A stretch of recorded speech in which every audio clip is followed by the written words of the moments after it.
클럽으로 오신 여러분 환영합니다. 반갑습니다. 반갑습니다. 반갑습니다. 예. 아유, 오늘 목욕하고 가십니까? 오늘요. 오늘 예. 디아페빈. 디아페빈 이걸 마시는 게 아니라 마시는 게 아니라 까물려고 맞습니다. 예, 그렇습니다. 오늘은 좌욕하신다는 소문이. 좌욕이? 이거 좀 떨어져 앉아야겠어. 알겠습니다. 저희가 이제 그 20만 구독자 수 20만 넘어가면 제가 진짜 샤워하겠습니다. 여기서. 여기서요. 샤워. 디아페빈으로. 뭘 입고 샤워하려고? 다 먹고 이제 샤워 먹게. 옷을 입고 합니다. 그꼴을 보자고 20만 분이나 구독을 누른 것 같습니다. 예.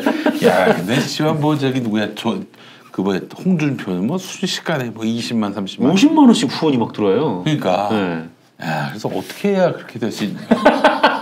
뇌지 발전제를 우리가 한번 먹어볼까. 그러면 또 그렇게 될까? 일단 코카콜라부터. 홍카콜라부터 여기 옆에. 홍카콜라부터. 알겠습니다. 자, 그래요. 여러분 디아페빈으로 네이버 스토어 팜에 등록된 1200여 개 구매 후기 중 일부를 소개합니다. 이번에 두 번째 구매했는데 가족들이 이 비누만 쓰니 제 지갑이 점점 얇아지네요. 그래도 비누 하나로 세정, 보습, 세안, 머리 감기까지 다 되니 너무 편하고 좋아요. 적극 추천합니다. 또 다른 사연입니다. 가격은 좀 있다고 생각되지만 막상 받아보니 크기도 작지 않네요. 거품도 잘 나고 향은 역시 유황이라 그런지 구수한 냄새가 납니다.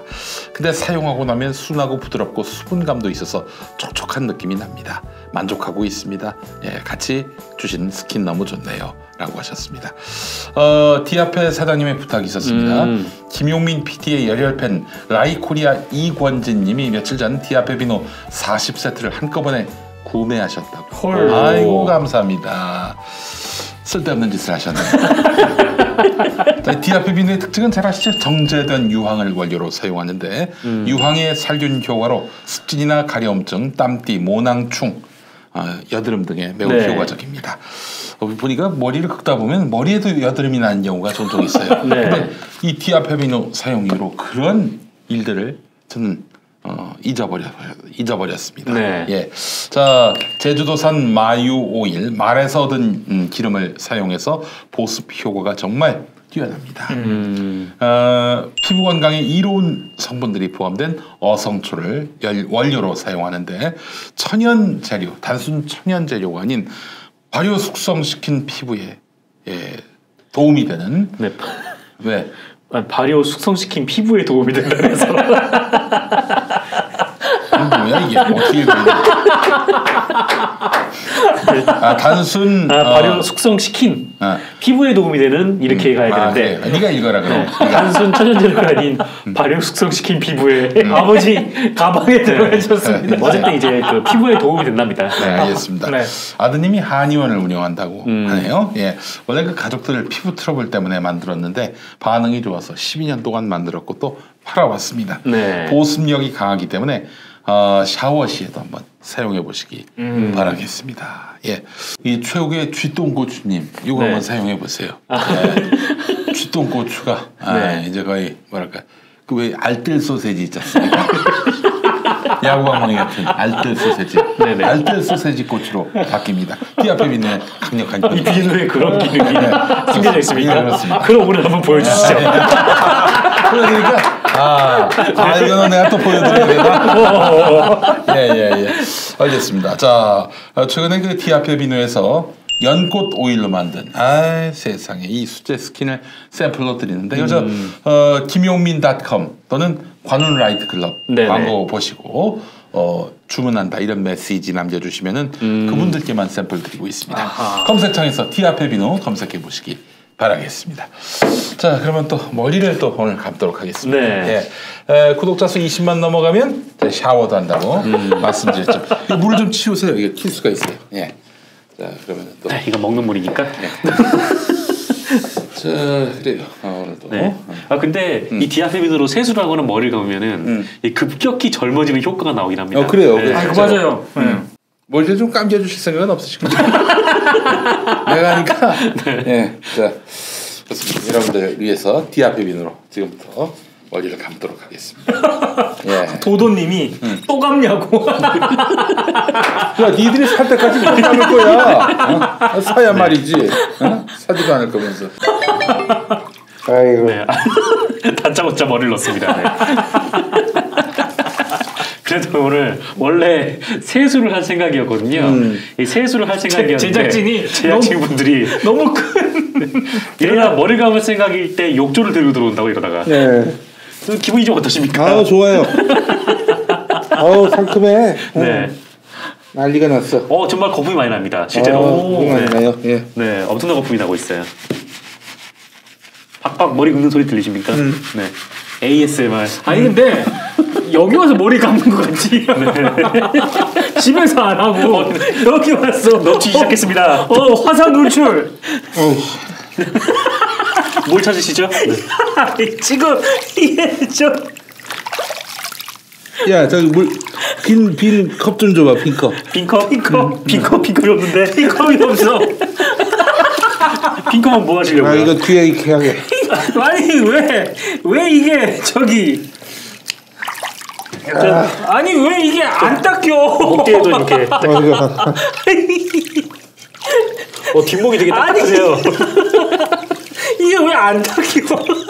옆에 오케이. 보세요, 여러분. 이거 머리털이 별로 없잖아. 머리털이 별로 없어. 왜냐면 내가 한 달 가까이 네. 디아페민으로 머리를 감았거든.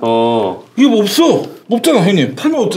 탈모를 멈춰주는 강력한 기능을 지금 발휘하고 있어요. 예. 뭐가 둥둥 떠 있다. 아니 잠깐만 뜰채 좀 갖다 주세요. 뭐가 이렇게 둥둥 떠 있어? 아니 이거 당연히 머리 감을 때 조금 네, 이제 좀 빠지긴 빠지긴 하는데 이거 봐봐, 이거 없잖아, 거의 없잖아. 예전에 비해서 많이 줄은 겁니까? 그지? 디아페민으로 사용했기 때문에 이게 한 달 동안 사용했기 때문에 저기 좀 닦어. 좀 닦어. 아유.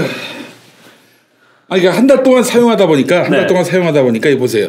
이게 머리카락이 안 빠져. 디아페민의 놀라운 효능. 예. 이게 정말 이게 정말 안 빠지는 거면 뭐 기존에는 한 3,000개 빠졌습니다. 아니야, 근데 보통 머리 감을 때 네. 엄청 많이 빠져. 네. 근데 좀 덜 빠지는 것 같긴 하네요. 그죠? 네. 자, 그렇습니다. 여러분 어떻습니까? 이게 마술 같은 효과가 있는 거예요. 제가 사실 디아페민은 안 쓰고 일반 샴푸 썼을 때는 탈모가 좀 걱정된다 그랬는데 진짜 많이 빠지거든. 근데 이게 디아페민을 쓴 이후로는 그런 얘기를 들어보지 못했어요. 예. 이미 많이 진행했어요.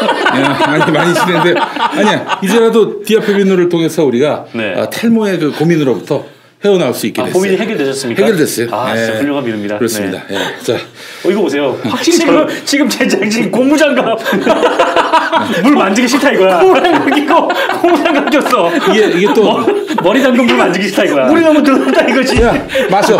어서 마셔. 자기들이 갖다 줘놓고. 자, 마셔요. 네. 자, 가져가세요. 네.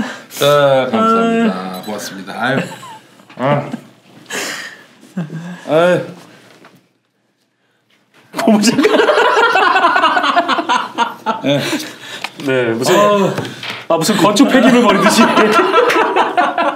고무장갑을 끼고 버리고 계십니다. 네. 이게 좋아요. 정말 좋아. 예. 30만 넘어가면은 디아페민으로 머리 감은 물을 먹겠습니다. 그만하세요. 죽어 잘못하면. 아니야, 괜찮아. 제주도산 마유기 때문에 이게 목포산 마유면 좀 걱정이 되는데 제주도산 마유기 때문에 괜찮아요. 네. 여러분 정말 디아페민은 대단합니다. 정제된 유황을 원료로 사용하는. 네. 사일런트 아웃사이더님이 30만이 넘으면 디아페민을 그냥 드시라고. 먹을까요? 알겠습니다. 먹겠습니다. 아유. 제주도산 마유로 만들었으니까. 네. 아유 좋습니다. 아유 깔끔하네요. 네. 어때요? 하고 싶지 않습니까? 확실히 머릿결이 굉장히 좋아졌어요. 그렇습니다. 네. 예, 머릿결이 너무 좋아졌어요. 어떻게 뿌리면 돼요? 칙칙. 네. 저기 안경 벗고.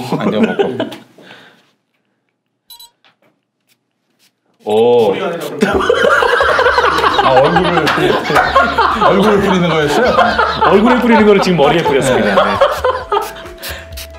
아니 머리에 뿌릴 거면 안경을 왜 벗었습니까? 그래요. 이게 얼굴에 뿌리는 거였네요.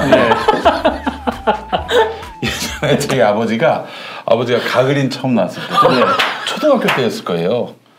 가그린 처음 하시고 이게 가그린의 개념은 이제 양치대용으로 알고 계셨는데 가그린을 다 하시고 항상 드시는 거예요. 드시고 조용히 네. 화장실에 갔다 오세요. 네네. 아 그거 좀 맛이 좀 썼을 텐데. 그거 엄청 세. 이게 왜 드셨냐고 했더니 이게 우리가 통상 밥 먹을 때 물 마시고 입을 헹구고 삼키잖아요. 그 개념으로 생각을 하시고요. 예, 그래서 삼키셨어요. 네, 그렇군요. 입에 들어간 건 하나도 배출하지 않는다. 자, 여러분 디아페 비누 많이 사랑해 주실 거죠? 예, 감사합니다. 자, 관훈 라이트 클럽. 제가 머리도 감았으니까 상쾌한 마음으로 오늘 이슈 한번 다뤄보도록 하겠습니다. 얼마 전에 이제 주진우 기자를 만났어요. 네. 만났는데 뭐 2주 연속 방송이 쉬니까 그때 어디 뭐 놀러 가자라고 이제 얘기를 했는데 좀 걱정이 되더라고요. 그래서 방송이 2주 이상 편성이 빠지는 일은 없습니다. 편성 전문가 아닙니까? 비상사태죠. 네. 방송 전문가고 네. 아무리 봐도 그거는 형님 교체하려는 것 같다. 마음의 준비를 단단히 하셔야 할 것 같다. 이렇게 얘기를 했습니다. 그러니 이제 주진우 기자가 좀 사람이 취재진이 좀 빠진다. 이런 얘기 하더라고요. 취재 인력이 뭐 몇 명인지 기억은 안 나는데 원래 시작할 때 많이 붙었는데 그 중에서 사람이 빠진다는 거죠? 몇 명을 뺐대요. 그래서 그건 내가 봤을 때는 스트레이트를 없앨 계획이 있는 게 한 2주 연속 빠졌을 때는 한 60% 정도로 추정이 됐는데 한 80% 정도 되는 것 같다. 제가 얘기를 했습니다. 예. 아무래도 스트레이트가 곧 없어지게 되는 것 아닌가. 그래 얘기했더니 그럴 리가 없다고 막 그러길래 그건 내 말을 들어야 된다. 방송 편사, 또 신문 편집에 관해서는 나만한 정통한 전문가가 없다. 예, 그렇게 제가 얘기를 했습니다. 예. 왜 그럴까? 곰곰이 생각을 해봤는데 네. 이제 MBC가 이래저래 경향만이 있습니다. 네. 광고주들이 싫어할 거예요. 특히 삼성이 싫어할 거예요. 이 국면이라면은 사실 MBC 같은 사이즈에서 뭐 몇백만 원 더 들어온다고 무슨 의미가 있겠어요? 뭐 수십억, 수백억 단위로 사실은 돈이 융통돼야 할 사정인데 그래서 혹시 이게 어떤 뭐 주진우를 내보내고 그렇게 해서 뭐 저분들의 노여움을 좀 달래는 그런 재물로 화목재물로 주진우를 삼은 게 아닌가 하는 그런 생각도 들고 말이죠. 뭐 아닐 거라고 주진우는 확실하게 믿고 있던데 저는 이게 기시감이 있어요. 이런 일 많이 봤거든요. 그래도 설마 MBC인데 과거에 그렇게 고생했던 분들이 다시 돌아와서 네. 새롭게 진지를 구축하고 있는 MBC인데 그런 일이 있겠는가. 저도 그렇게 되기를 바랍니다. 네. 스트레이트가 계속 롱런하기를 바라는 마음. 아직 뭐 이명박 재산 못 찾았잖아요. 네. 그렇죠. 그리고 아울러 삼성 이재용 지금 대법원 판결 앞두고 있고 또 지금 쌈바 관련해서 또 이제 재판을 받게 생겼고 삼성이요. 지금 적자 때문에 개고생을 하고 있는데 경영 실적은 개선될 기미가 보이지 않고 스트레이트를 그래서 이제 수수는 어떠냐면은 한 2주씩 합니다. 뭐 또 몇 주 쉬어요. 그러면은 뭐 이런 명목 저런 명목으로 쉬게 해요. 그러면 시청률 떨어지지. 네. 그러면 이제 개편 다가오고. 그 시청률 떨어지면은 시청률이 너무 저조해서 2% 더 못 간다. 해서 킬 시키면은 아주 자연스럽게 된다고. 해놓고 뭐 저기 주진우 저기 삼성을 노엽게 하기 때문에 정리해야겠다 이런 말은 못하지. 네. 그러나 시청률을 바닥으로 만들어 놓고 그래서 취재 인력 빼고 뭐 한 2주 3주 쉬고 이러면은 이제 방송이 없어질 가능성이 있지 않겠는가 염려가 되는 거예요. 예. 그걸 폐지함으로써 MBC가 그 손해 보는 그런 타격도 만만치가 않을 텐데 그 정도로 이제는 인기가 없다고 보는 거겠지. 그 정도까지 파괴력은 없다고 보는 거겠지. 예. 좀 안타깝습니다. 예. 이런 생각을 갖게 되는 것이 안타깝고요. 뭐 실제로 아무것도 실행된 게 없으니까 그냥 제 예측이 틀리기를 바랄 뿐인데 제 예측이 틀린 적이 별로 없어요. 적어도 미디어 쪽은. 내가 정알못이라서 정치는 좀 많이 틀려도 미디어 쪽에 딱 흐름을 보면은 다 많이 보여요. 예. 참 안타깝습니다. 그렇진 않겠지 설마. 근데 기본적으로 낙곰수 멤버들에 대해서 기성 언론인들은 과거에 좀 고생하신 분들도 별로 안 좋아합니다. 네. 그건 그렇습니다. 그런 정서까지 또 감안을 한다면은 또 주진우가 뭐 가져온 특종들 이런 특종들을 보도하는 것이 겉으로는 이거 어떻게 믿을 수 있느냐 또 이런 시각도 있다고. 네. 뭐 약간 참 그렇습니다. 예, 저 스트레이트가 없어지지 않기를 바라는 마음, 뭐 온 국민의 마음이었으면 좋겠는데 뭐 저희들의 바람인데요. 뭐 지켜보시죠. 예, 네. 또 한국 스타에 있는 그 탐사보도 프로그램 중에서 가장 날카로운 칼인데 네, 좀 없어지면 좀 많이 아쉬울 것 같긴 하네요. 그렇죠. 지금 시사 프로 가운데 그 삼성에 대해서 가장 제일 많이 양적 질적으로 보도하는 곳이 스트레이트잖아요. 이명박도 그렇고요. 그렇죠. MB 문제도 그렇고. 그렇습니다. 자, 그럼 민동기 기자님 이야기로 넘어가 보겠습니다. 1부에서 그 김갑수 선생님하고 SBS 보도에 대해서 얘기를 하지 않았습니까? 예, 아니 체계적으로 말씀해 주세요. 근데 일단 제가 오늘 이 얘기를 해야겠다라고 생각을 한 계기가 그 미디어 오늘에 SBS 인터뷰가 실렸어요. 그 심석태 SBS 보도본부장과 그다음에 윤창현 전국 언론 노조 SBS 본부장, SBS 노조위원장, 노조위원장. 이분들의 인터뷰가 실렸는데 이 인터뷰를 보면서 이건 좀 아니다. 제가 이런 생각을 했습니다. 뭐 다른 것들에 대해서는 그냥 그분들의 시각이라 이분들이 이렇게 생각하고 있구나 이렇게 생각을 할 수는 있는데 그 SBS에 대해서 비판하는 그런 목소리 있지 않습니까? 예. 그 비판하는 목소리가 굉장히 다층적이에요. 그렇지. 내용도 굉장히 다양하고 그리고 굉장히 논리적인 반박들도 많습니다. 그럼. 네. 이게 그 초반 보도랑 그 한 중반 이후 보도랑 거기에 대해서 비판하는 분들도 또 달라요. 그렇죠. 그러니까 이거는 투기라고 볼 수 없는데라고 하시는 분도 뭐 이익 충돌 원칙에 대해서는 뭐 이거는 지적할 수 있지라고 하는 분도 있고 시종일관 SBS를 씹는 김용민 같은 사람도 있습니다. 네. 이런 사람들. 그러니까 굉장히 다층적이고요. SBS가 한 보도보다 제가 봤을 때 더 논리적인 어떤 글을 올리시는 분들도 있습니다. 그렇습니다. 근데 심석태 본부장과 윤창현 그 노조위원장의 인터뷰를 보면 사실상 SBS에 대해서 제기되고 있는 비판을 음모론으로 규정을 합니다. 그리고 음모론을 퍼뜨리는 사람들이 진영 논리의 쩔은 자들. 그렇게 얘기를 하고 있거든요. 예. 그거는 아니라는 거고 제가 봤을 때 정말 이렇게 혹시 이 인터뷰에 담기지 않은 그런 뭐 내용이 있는데 이 인터뷰에서 빠졌는지는 모르겠습니다만 정말 이 인터뷰 내용대로 이번 파문을 이렇게 보고 있다면 그 정말 문제가 심각하다라는 얘기를 한번 드리고 싶고 윤창현 그 노조위원장 같은 경우에도 이런 얘기가 있어요. 저는 이게 정말 충격적인데 자기가 노조위원장 노조기 때문에 그 SBS에 그 제기되고 있는 이런 비판이 있잖아요. 이거를 쭉 열심히 봐왔다는 거예요. 지금 보고 있다는 거예요. 근데 대부분 음모론, 그 다음에 뭐 이런 식으로 얘기를 하는 거야. 그러니까 귀담아 들을 수 없는 좀 욕설에 가까운 그런 비난 이런 게 많다.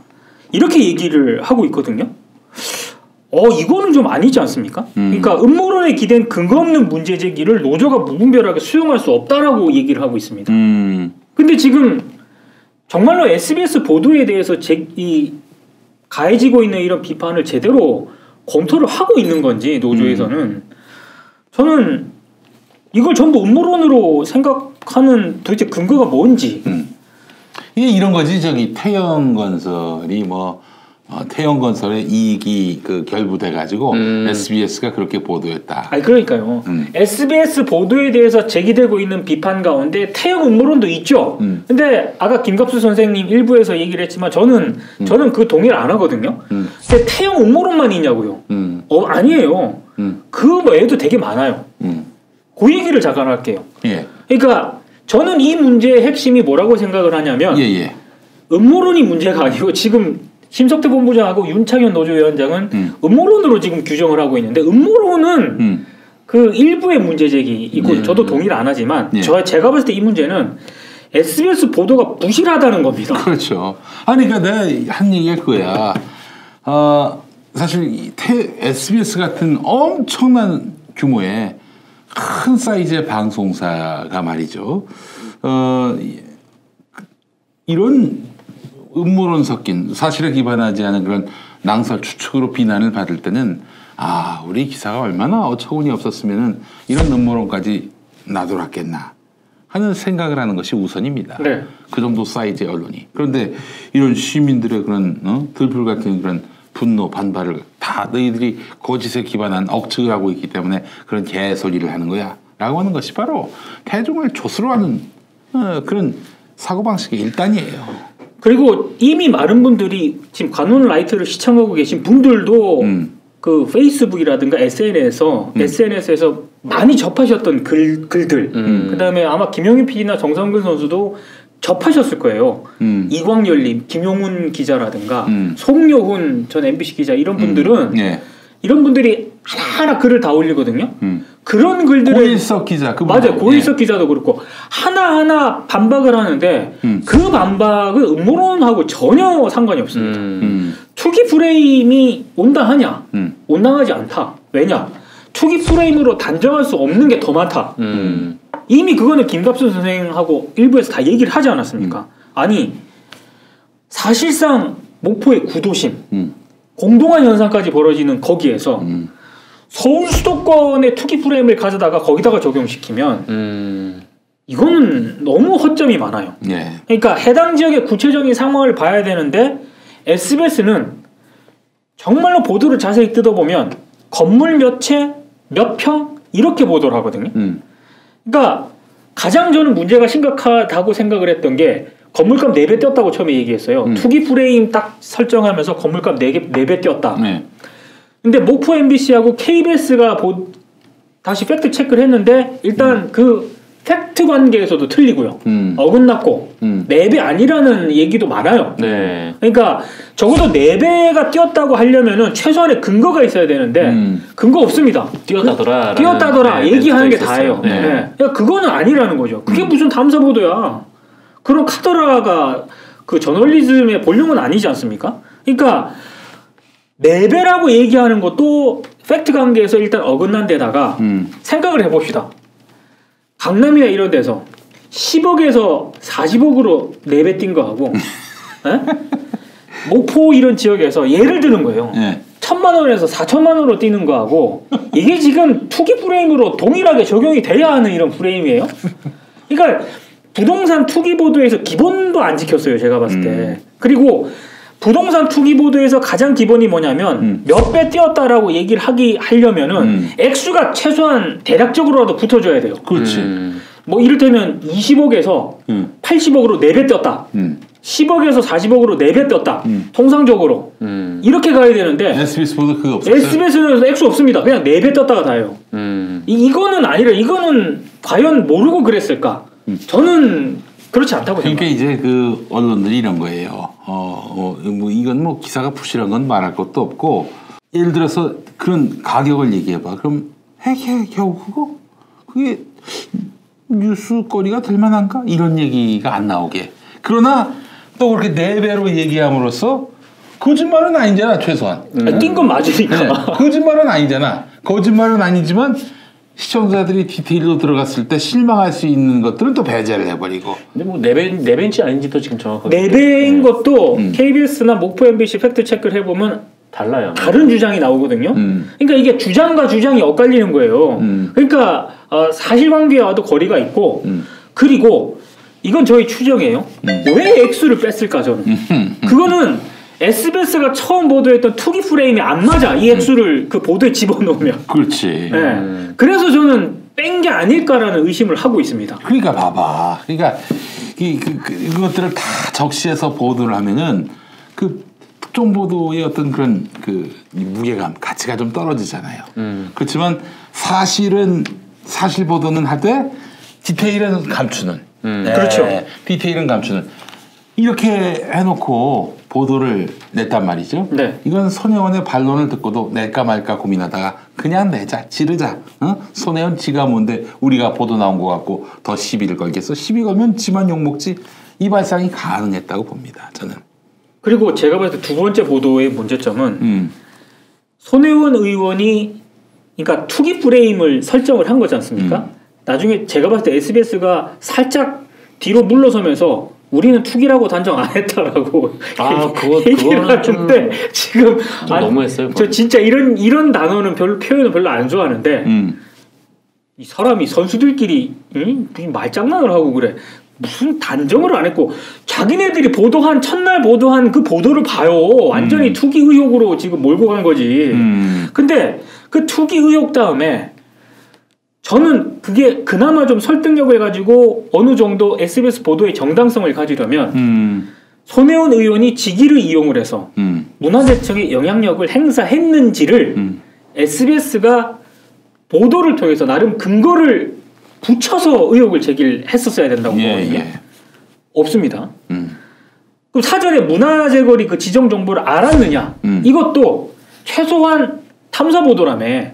그러면 근거를 붙여줬었어야 돼. 근데 투기 프레임으로 투기 의혹 짝이 딱 의혹 제기한 다음에 SBS는 혹시 사전에 알았던 거 아니냐, 압력을 행사했던 것 아니냐라는 가능성 개연성으로만 물음표를 딱 찍거든요. 그러니까 탐사 보도의 핵심은 이걸 밝혀내는 게 탐사 보도의 핵심이에요. 그렇죠. 근데 핵심에 대해서 물음표 개연성과 가능성을 딱 남겨두고 물음표를 딱 찍으면 끝까지 빤다가 아니라 파야 될 걸 안 판 거죠. 이제 이런 거예요. 그 탐사 보도라는 거는 누군가가 이제 그 의혹을 제기했어요. 그건 반대편 의기도 들어야 될 거 아닙니까? 네. 그러면은 탐사 보도는 자기들이 의혹 제기한 거 반대편의 반론 이렇게 보도하고 SBS 암흑입니다. 그렇죠. 이렇게 하지 않아. 네. 탐사 보도는 먼저 의혹 제기해. 그 반대편 얘기를 들어. 네. 그리고 또 그 반대편 얘기에 반론을 제기하고. 그렇죠. 그리고 또 한 번 더 들어. 네. 그리고 마지막에 빼박 움직일 수 없는 증거를 하나 더 붙여. 네. 그렇게 해서 결론이 나야지. 네. 그 과정에서 내부에 자기들이 취재하고 있는 A팀이 지금 취재하고 있단 말이죠. A팀 취재물에 대해서 B팀이 팩트 검증을 하는 거예요. 그렇죠. 왜 팩트 검증 기자가 있었잖아요. 네. 요즘은 없어진 것 같아. 한때 열풍이 불어가지고 회사마다 있었어요. 팩트 체크 팀 자체를 꾸렸었어요. 그 굉장히 고참급 기자가 그렇죠. 그 후배 기자들이 쓴 기사를 보고 세밀하게 검증을 하는 거죠. 그래서 야, 너 이건 부족해. 야, 이건 억측 아니야? 야, 이건 너무 네가 과장해서 의미를 해석한 거 아니야? 이렇게 그냥 현미경으로 짚어가지고 그렇게 해서 다시 만들어가지고 네. 이게 가져온 뉴스야 이게 진짜 신뢰감도 있는 것이고요. 되게 있죠. 이거까지 네. 5단계에 걸쳐서 2단계가 아니라 5단계에 걸쳐서 검증하고 취재한 그 결과물쯤 나와야 그게 바로 탐사 보도라는 거죠. 네. 사실 SBS가 첫날 보도를 냈는데 뭐 SBS 기자는 이게 투기라고 단정한 적이 없다고 하지만 SBS 첫 번째 날 보도 마지막 제목이 손혜원 의원 반론인데 투기 목적 절대 아니다라는 제목이었어요. 그렇죠. 그러니까 이거는 투기에 대한 손혜원 의원의 입장을 들은 거였거든요. 네. 근데 어쨌든 이렇게 4개의 보도가 나왔고 이게 또 끝까지 판다라는 이름으로 나왔으니 저는 그 다음날 뭔가 또 다른 증거가 제시가 될 줄 알았어요. 네. 근데 다음날 보니까 그게 없는 거죠. 없죠. 네. 그래서 첫날 다 갔어. 그래서 일단 2가지 기본 뼈대가 저는 일단 흔들린 상황이고 그럼 제가 생각하는 세 번째 이게 이제 국회의원이라는 그런 포지션 그리고 실제로 사익이라든가 이익을 얻지는 못했을지언정 그 선이 있지 않습니까? 그 선이 좋다 이거야.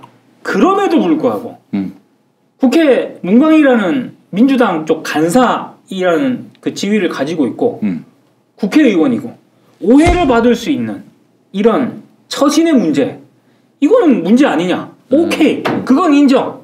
저는 그건 비판할 수 있다고 봅니다. 문제 제기할 수 있다고 봐요. 자 그러면 그 이해충돌 거기서 나오잖아요. SBS 얘기한 거. 나중에 뒤늦게 나와. 이해충돌 나왔어요. 네. 자 그럼 이해충돌 오케이 그거는 비판할 수 있어. 그걸 가지고 그러면 제가 단언하는데 저도 편집국장 해봤잖아요. 신문으로 따지면 사회면 2단 박스예요. 그렇지. 그 정도는 그 정도밖에 안 돼. 사회면 2단 박스로 싣는 게 맞아요. 손혜원 의원 이익 충돌 논란. 그 박스 기사야. 이해 충돌 금지 논란. 네. 뭐 이렇게. 박스로 갈 수 있는 기사예요. 근데 SBS가 그렇게 보도를 했냐고. 엄청나게 많이 했죠. 이게 17일 목요일 보도부터였는데 그때 꼭지를 6꼭지를 냈어요. 6꼭지를 냈는데 이게 이해충돌의 이해충돌?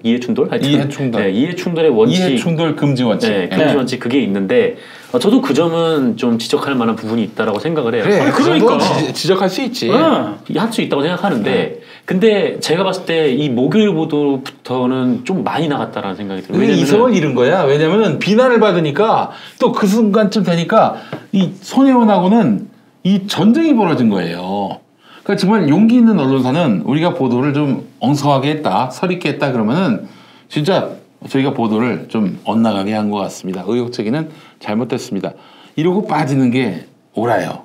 그러나 SBS는 기본적으로 저널리즘이 설익기 때문에 이 전쟁이 돼버렸어. 존나게 욕먹는 상황 된 거 아니야. 그러니까 자기들이 옳다는 걸 입증하기 위해서 무려 8시 15분과 함께 22분까지 이 손혜원 죽이기 기사를 내보내는 거야. 며칠을 그렇게. 네, 그 기사 내용을 좀 볼게요. 여기 첫 번째 이제 목요일 첫 번째 보도가 문화재 지킨다면서 5.18 성지를 칼국수집으로 만들었다. 그건 정말 악의적인 보도입니다. 이거는 정말 악의적인 보도죠. 네. 이게 뭐 지정문화재가 된 것도 아니고 일종의 뭐 등록문화재 형태로 된 건데 그 안에는 얼마든지 리모델할 수 있거든요. 그 그렇지. 형태를 보존하는 게 중요해요. 거기 뭐 기억할 수 있는 장소가 필요하긴 해요. 근데 뭐 그 안에서 뭐 어떤 식으로 뭐 그걸 변형을 해서 만들 수도 있다라고 생각을 하는데 그렇죠. 어쨌든 뭐 이 손혜원 의원이 뭐 나는 이게 부동산 투기가 아니라 이제 진심으로 문화재를 사랑하는 마음에서 이렇게 한 거다라고 주장을 하니까 그 주장을 탄핵하겠다면서 그 개인에 대한 그 가치 평가가 이제 들어가 버린 거죠. 그러니까 그렇죠. 팩트가 아니라. 그리고 두 번째 보도가 5.18 그 기념관 수건했던 장소였기 때문에 차라리 문화재를 아낀다면 기부 체납을 하지 그랬냐라는 보도였는데 이것도 좀 옳지 않은 보도라고 생각을 해요 저는. 그러니까 이제 그 한마디로 그래서 손혜원 죽이기 기사예요. 그런데 생각해 보십시오. 자기들의 부실한 기사를 감추기 위해서 이 전파를 공공이 위임한 전파를 22분 동안 남용합니다. 그리고 잘 아시겠습니다만은 지역 민방은요 한 20분, 15분 그쯤부터 SBS 뉴스를 끊고 자체 뉴스를 내요. 맞아요. 그러니까 그날은 지역 민방들이 다 손혜원 기사만 본 거야 SBS에서. 이게 무슨 개지랄입니까? 그리고 그 이튿날에는 4분 정도 북미회담 관련한 소식하고 그 4분부터 또 22분, 그러니까 한 17분 정도 한 거죠. 27분 동안 또 손혜원 까는 기사를 냈어요. 이건 이성을 잃은 겁니다. 자, 그래서 그 페이스북에다 미친 새끼들, 깡패 새끼들이라고 써놨어. 근데 뭐 중요한 사건이 있으면은 뭐 보여줘야 할 사건이 있으면은 아니 그게 그러냐 이거야. 그런 거 아니야? 이익 충돌 이해 충돌 금지 그 원칙에 위반했다는 사회면 2단성 기사를 20분 가까이 그렇게 뉴스에서 다룰 만한 사안이야 이거야. 그건 자기들이 보도를 엉망으로 해놓고 그걸 어떻게든 면책당하려고 그렇게 그냥 혓바닥 길게 변명하고 또 변명한 거지. 안 그래요? 그러니까 저는 문제가 첫 보도보다 오히려 첫 보도는 부실했지만 그나마 좀 볼만한 게 있었는데 오해긴 하지만 어쨌든 지적할 만한 그런 내용으로 이쁘게 봐줄 수가 있어요. 그 이튿날부터는 완전히 엉망진창으로 가더라고. 그러니까 이거는 정말 김용희 PD 말대로 이건 상당히 좀 균형 감각에도 문제가 있는 거고 그 아까 얘기한 이해충돌의 원칙에 있어서도 이해충돌 방지하는 그 원칙에서 봐도 그 뒤 후속 보도를 SBS가 메인 뉴스에서 그렇게 공중파잖아 SBS. 그러니까 저는 이거 보면서 또 지난번 그것이 알고 싶다 이재명 지사 건도 그렇고 이 CP 데스크급들이 거의 부재하구나 여기는 그런 판단을 하게 됐어요. 전파 낭비고. 그러니까 필터링을 못하는 거야. 필터링할 능력이 없어. 그러니까 말도 안 되는 그 이제 조폭 연루서를 여과 없이 방송에 내보낸 거 아닙니까? 그러니까 지금 이제 뭐 SBS 쪽에서 이제 하는 말들은 이게 이해 충돌의 원칙이 있기 때문에 뭐 그 부분이 핵심이다라고 주장을 하고 있는데 사실 솔직히 툭 까놓고 얘기해서 첫 보도가 그게 아니었잖아요. 아니지. 그리고 세 번째 보도부터는 어쨌든 뭐 이해충돌의 원칙 뭐 그거는 알겠는데 어쨌든 그게 또 이렇게까지 판을 벌릴 만한 일은 그렇죠. 아니잖아요. 그러니까 이해충돌의 원칙을 SBS 보도에 적용시키면 둘째 날부터 그렇게 계속 벌려가지고 메인 뉴스에서 그냥 수십 분씩 때려대고 이러는 거는 꼭 공공재의 전파를 SBS 이익을 위해서 사유화한 겁니다. 그것도 이해충돌 방지법에 위배돼요. 제가 봤을 때는. 그렇지. 그렇게 쓰면 안 돼. 제가 얘기하는 게 정확할 겁니다. 그 SBS는 허리가 매우 불실해요. 이걸 검증하고 필터링하고 그리고 보안 취재를 해라. 이렇게 얘기할 만한 능력과 실력을 갖춘 데스크급들이 없어. 나는 그렇다고 봐. 그리고 그거는 지난번 뭐 이재명 그것이 알고 싶다. 손혜원 SBS 8시 뉴스가 아니라 예전에 기억하시죠? 대선 직전에. 세월호. 예. 뭐 문재인 정부 그쵸. 잘 보이려고 뭐 해양수산부가 뭐 인양을 했다? 뭐 그런 거 아니에요? 한마디로. 네. 기사가. 이 기사도 보면은 그 당시에도 제가 아주 SBS 내부 취재를 해봤는데 데스크가 안이하게 판단해서 그날 일을 겪은 거예요.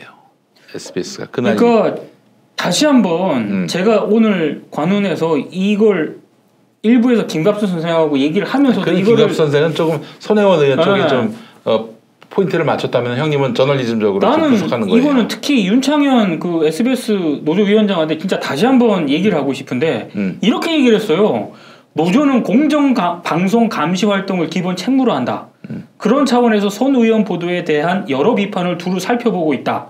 그러나 건설적 비판이나 조언보다 근거 없는 음모론을 제기하거나 욕설에 가까운 비아냥이 넘쳐나고 있다. 오히려 그러니까 그런 음모론에 기댄 근거 없는 문제 제기를 노조가 무분별하게 수용할 수는 없다. 오히려 그런 행태가 방송의 독립성과 언론의 공정성을 훼손하는 일이다. 정말 다시 한번 제가 말씀을 드리는데 이게 바로 진영 논리라는 거예요. 이게 바로 이 SBS 보도에 비판을 제기하는 목소리들을 좀 제대로 좀 찾아보세요. 음모론은 소수입니다. 음모론은. 아니 좋아 씨발 욕하고 뭐 무슨 태영건설이 씨발 뭐 시켜가지고 기사 썼다. 그거 그래 다 스킵해도 돼. 네. 다 그냥 못 본 척해도 돼. 그러나 의미 있고 그 논리가 있는 그런 지적은 넘쳐나요. 지금 인터넷과 SNS 카페에서 넘쳐나. 그런 건 좀 새겨 들으라고 씨발. 그러니까 거기에 대해서 좀 수용을 하거나 내부 논의를 했으면 좋겠어요. 근데 지금 미디어오늘에 난 인터뷰를 보면은 보도의 문제점, 디테일한 문제점에 대한 질문도 없고 그러니까 답변도 없는 건지 모르겠지만 이게 이제 어설픈 엘리트 의식으로 인해서 대중을 깔보고 있는 거야. 이러니 SBS가 내가 근본 없는 방송이라고 얘기하는 거예요. 지들이 방송 민주화를 위해서 언론 자유를 위해서 자기 직을 걸고 싸운 적이 있어요? 없어. SBS 역사를 보면은 파업 한번 한 적 있어? 하루도 안 했어. SBS 역사가 그래요. SBS 노조 언제 생겼는 줄 아세요? 1998년 IMF 때 구조조정 상황에 놓여서 그때 생겨났어. 어쨌든 뭐 그런저런 이유로 해서 자기의 어떤 직을 지키기 위해서 뭐 그런 목적으로 했다 하더라도 하여간 좋아요. 노조 만드는 건 좋은데 그런데 이 노조가 이 시민들을 결국 자기들의 고객을 이게 깔보고 무시하고 잃어버린다면은 이게 근본이 없다는 얘기밖에 안 돼요. 예. 그래요. SBS 노조위원장의 이 인터뷰는 굉장히 분노해서 한 얘기 같은데 한 이불킥 좀 할 거예요. 이게 아마 어쨌든 윤창한 본부장이 이 SBS의 사장 신임 투표? 사장 인준 투표인가요? 임명동이죠. 이제 본부장 임명동이죠. 이제 그 사측에서 SBS 미디어 홀딩스라고 SBS 대주주가 있어요. 원래는 이제 SBS가 허가 받을 때는 태영건설이 그렇죠. 대주주였는데 이 태영건설이 직접적으로 SBS를 지배하다 보니까 이렇게 태영건설의 이익을 위해서 SBS가 보도 편성해서 영향을 받고 이러니까 안 된다 해가지고 이제 참여정부 시절에 지주회사를 만들게 했어요. 그래서 SBS가 지주회사가 생긴 거야. 그러니까 직접 태영건설의 지배를 받는 건 아니고 SBS 미디어 홀딩스라는 중간 단계를 둔 거지. SBS 미디어 홀딩스는 태영건설 거. 그렇죠. 네. 태영건설이 SBS 미디어 홀딩스를 지배하고 SBS 미디어 홀딩스가 SBS를 지배하고 이렇게 됐단 말이죠. 네. 그럼에도 불구하고 윤세영 회장이 2015년에 그 박근혜 씹지 말라고 박근혜한테 우리가 빚졌어 이러면서 씨발 편성 보도에 관여하려고 했지. 그러다가 문재인 대통령 정부가 들어서고 2017년 그때 사장 임명 동의제.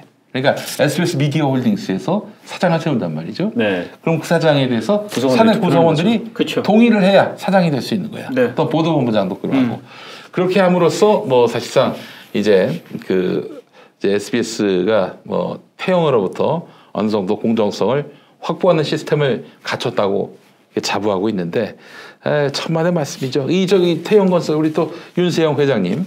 오너가 말이죠. 오너가 사실 뭐 저기 SBS 노동조합이 무서워서 그거 수용했겠어요?